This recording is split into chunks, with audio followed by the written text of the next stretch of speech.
Hey you guys, so I'm so excited today. I'm working on a project, one of the new transfers from ILD. Cheers, you guys. This one's super fun. There's like wine glasses and corks and a wine bottle and wine labels and grapes. So I thought I would create something for the kitchen, right? So I have the transfer. I'm also going to be layering it over the top of a Roycycled decoupage paper. This one's the ephemeral collage decoupage paper. There are a lot of steps today because I'm going to decoupage and we're going to paint. And I have here Wise Owl's Abyss, which is one of my all-time favorite colors. And we're actually going to stain a portion of the board using Wise Owl's Java Glaze. I love it for a stain because it doesn't stink at all and it dries almost immediately. Hey, my name is Royce Hunt Bell, owner of Roycycled Treasures. Let's get started.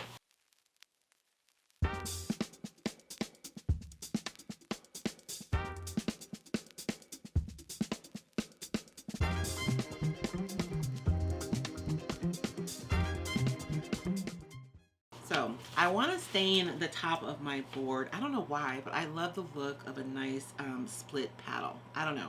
But we're going to tape it off first. And I'm going to be using blue tape. I'm going to tape off about the top third of my paddle. And I'm just eyeballing it, you guys. And I'm going to run my finger along this top edge just to make sure that that tape is adhered really, really well. Because I want to have a nice, crisp delineation between the stain and my paint. And I just have a little bit left in this can, so I'm going to go ahead and just paint right out of the can. Normally I don't, because I don't like to risk depositing any kind of debris or bacteria or anything into my cans, but this can is just about gone, so I feel like we're good.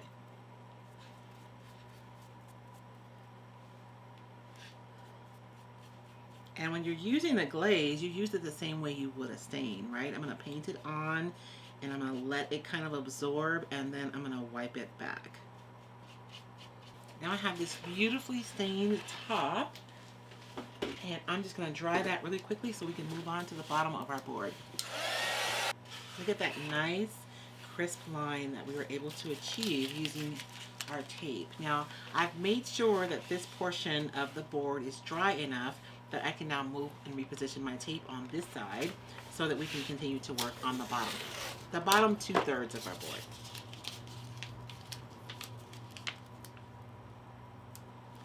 Which is another good thing, because if we were working with stain, you wouldn't be able to move forward because your tape wouldn't stick. And again, I'm just going along that line just to make sure that I'm getting a nice crisp. And I think I'm actually going to underpaint on this one. So normally I would paint white under my board and then decoupage over it so that this would really show up really well. But because we're using this as a background and I want this to have a deeper color, I'm actually going to underpaint using the Abyss. And this is Wise Owl's Chalk Synthesis paint that I'm using today. So I'm just going to go in and I'm going to essentially stain my wood with my Abyss paint, I think, rather than doing a solid coat of paint. I think that'll add more interest to our final piece. And so, let me...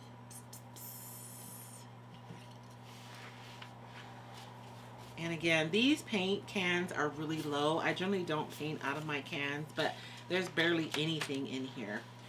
But it's enough to do what we're going to do today.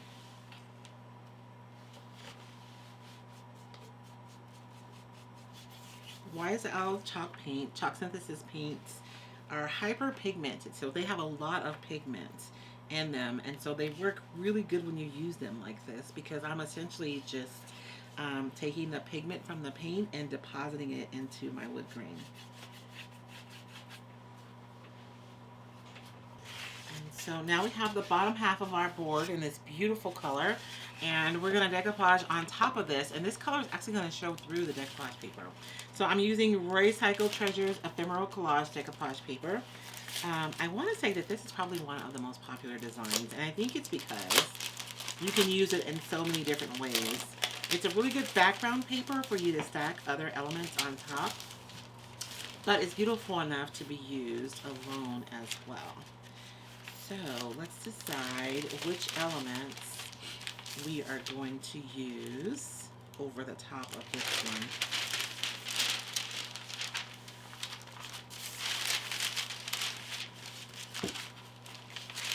I'm looking for the quieter portions of the paper because we're going to be layering on top of it, and I'm only going to need paper up to the top of this blue line because we're only going to decoupage the bottom of our sheet.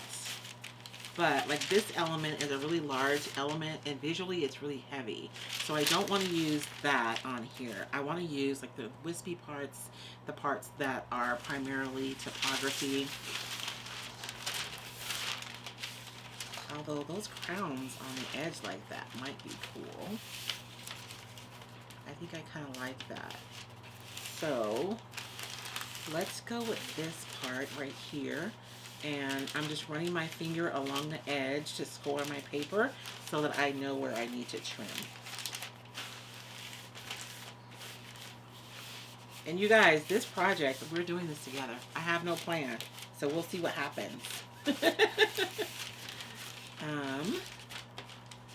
So now that it's scored, I can see where to trim it.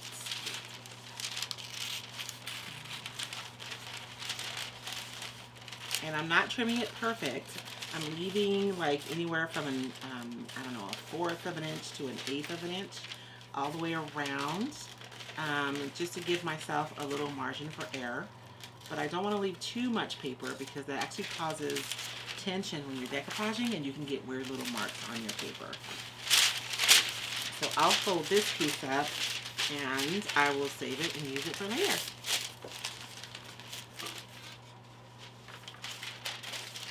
And so I'm going to decoupage just up to this line. So I'm going to leave my tape there so that I have a really good sense of where that is. And again, because we're layering transfers over the top of our decoupage, I'm going to be using Wise Owl's 1 Hour Enamel Clear to decoupage this piece as well.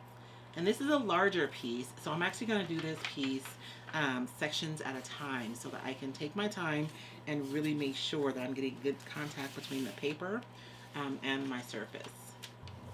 I'm going to start by putting down what I like to call my anchor row.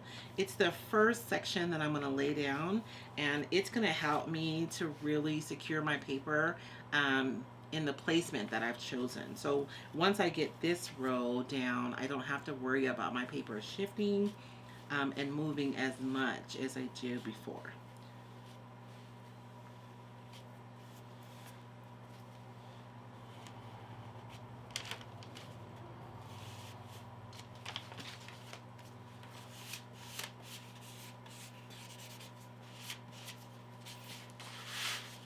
Taking my time and really pushing those air bubbles out as I go.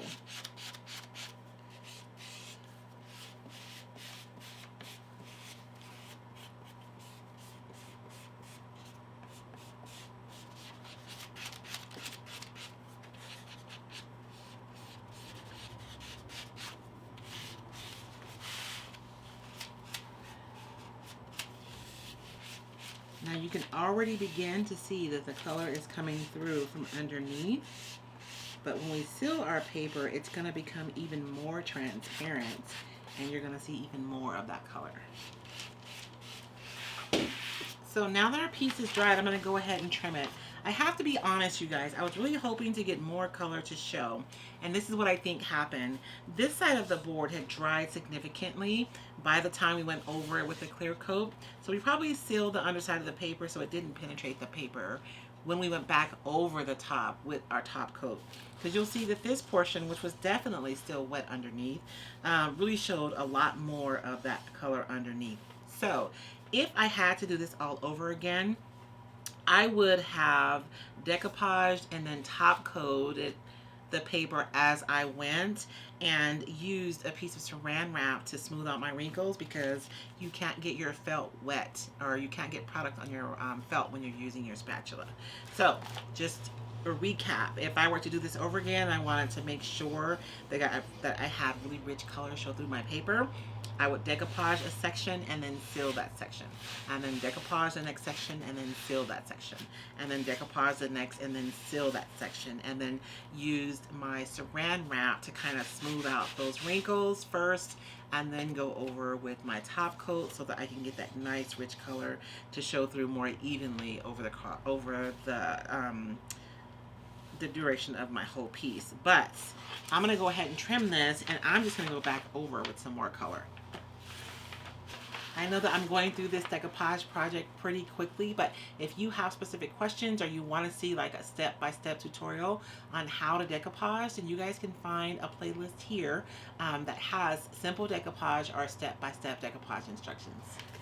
So now that that is all nice and clean, I think I'm going to do a wash of the Abyss over the top of my paper. Now, it's really important to note that my paper is already sealed, and that is what gives me the ability to do wash over the paper. You would never want to try to do a wash over the paper before you seal it, because then you'll risk saturating it and possibly tearing your paper. Okay, so I am just going to mist that because I really do want it to be a wash of color. I don't want it to be I am so sad, you guys. I really had a specific vision, and if I would have sealed it as I went, I would have gotten there. But we're going to adjust, right? We're going to pivot. And so I'll just do a wash of color over that paper.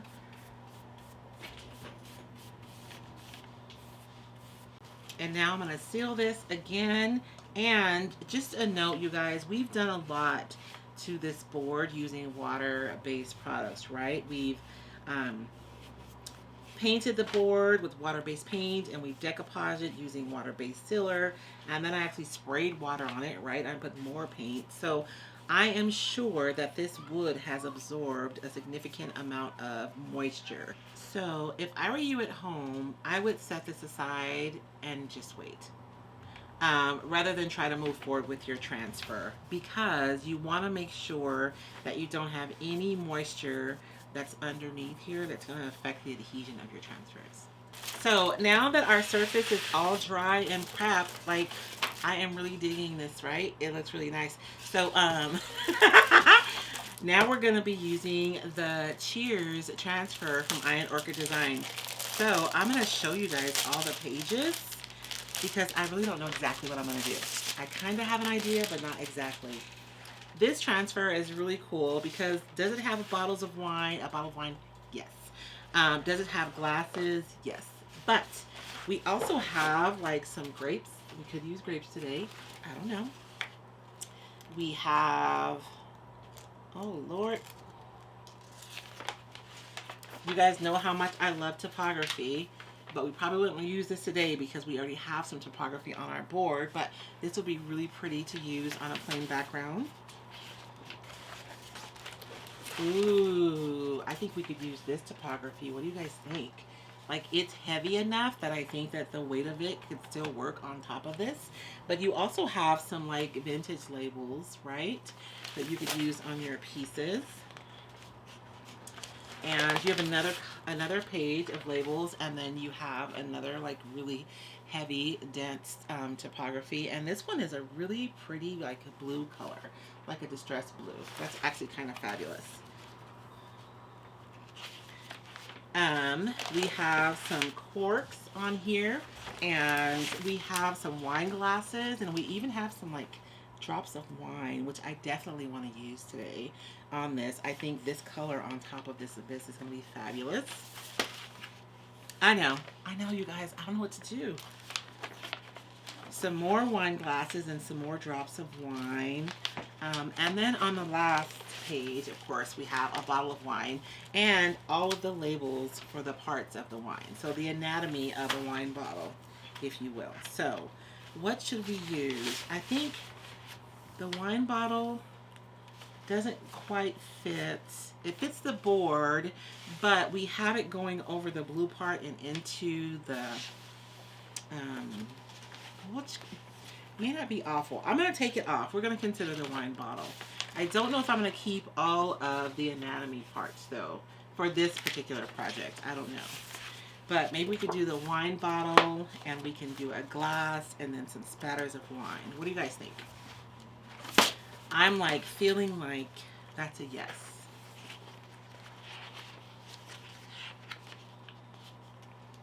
And we could use this topography. I think it would sit really nice against this, but I'm thinking just a bottle of wine with a glass is where I'm headed with this project.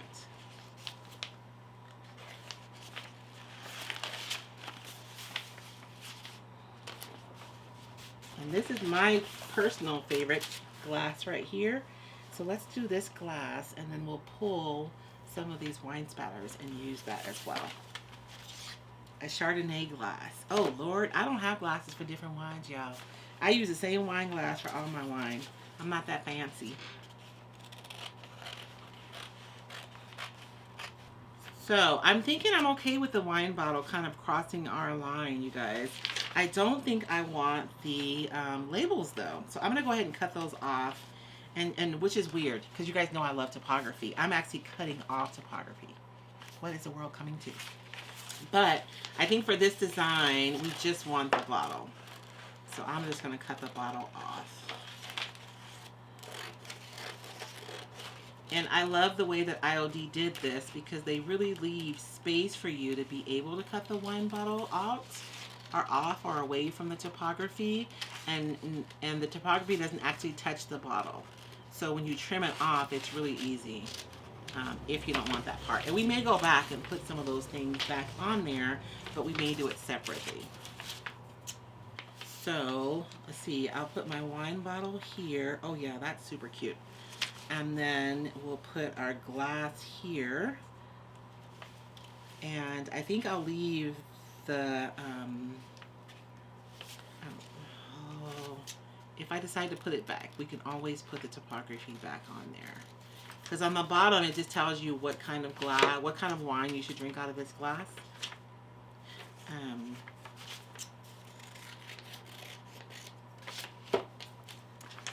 And so we'll have our glass here, and then I'll just put some splashes of wine kind of wherever over the top. So that's the plan. I wish I could put like cheers up here at the top. That would be super fun. I mean, I could use my IOD stamps and write cheers on the top, and I may do that, but not today. And I hope my board is dry enough, you guys. And again, if you're doing this at home and you're doing this many steps before you do your transfer, just to be cautious, I would wait until like at least a couple of hours to come in with your transfer, because if there's any kind of moisture, it's going to cause problems with your ability to transfer your design. And if you find that you're like me and you're impatient and you didn't wait and your transfer is not coming off, just leave it on there. Just leave it on there and walk away and come back the next day, and you'll be able to transfer and pull that off. After all the moisture dissipates, it'll still transfer. All right, so there's my wine bottle.